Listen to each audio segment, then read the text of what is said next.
Welcome to the only daily podcast focusing on compliance news of the day. Each morning, start your day with a cup of coffee and Tom Fox, the voice of compliance, to hear about 4 of the top compliance, corruption, or leadership stories you will need to start your day.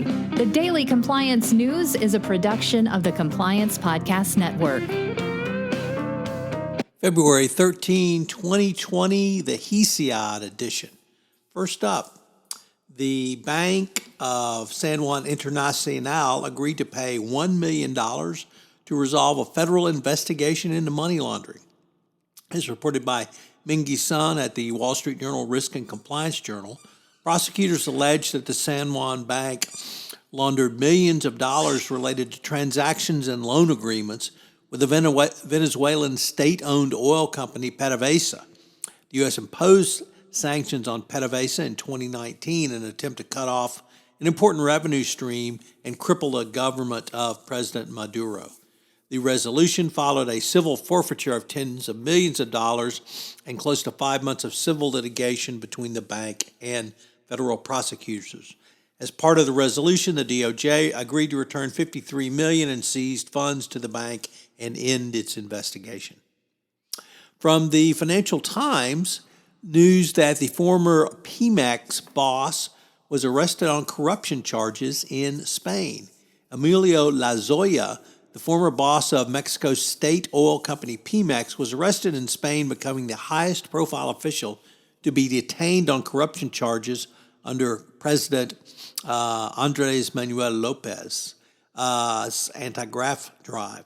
Spanish police arrested the Harvard-educated former fund manager near a Costa del Sol residential complex. Mr. Lozoya has denied receiving $10 million in bribes from the Brazilian construction company Odebrecht, which admitted paying billions of dollars in kickbacks across Latin America, $10 million specifically to Mr. Lozoya during his time at Pemex. The allegation is an iconic case within Mexico, and it's very important for advancing the current president's policy of zero tolerance for corruption going forward.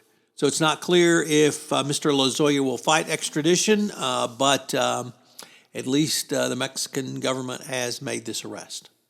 Next up, in another article from the Wall Street Journal Risk and Compliance Journal, this time by Dieter Holger, the British pension funds may soon need to explain how they are fighting climate change under a global framework as the UK aims to reach carbon neutrality by 2050.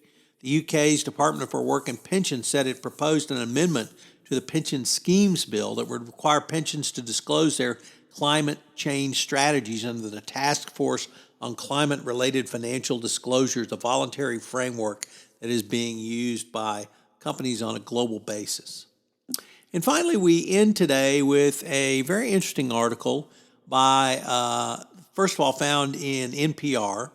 It is found in a book by Stephen Medema, the economics book, From Xenophon to Cryptocurrency, 250 Milestones in the History of Economics, and it reveals the first of those milestones, a poem by the 8th century BC Greek poet Hesiod. The poem differs from famous epics of the era, like the Iliad and the Odyssey, by concerning itself with a proper way to manage a household or an estate.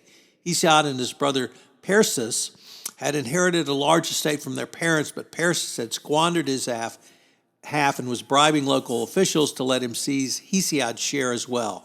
Beginning with an invocation of the Muses, Work and Days was Hesiod's response to his brother, an attempt to convince him that hard work was the proper response to having blown his wealth. The poem introduced 3 economic themes that are still relevant to this day: scarcity, shame, and envy. So, once again, the ancient Greeks lead the way in many forms of thought. I'd not really focused them on leading thought in economics, but according to Mendes, they did that as well. The Daily Compliance News is a production of the Compliance Podcast Network and a proud member of C-Suite Radio. Thanks so much for listening.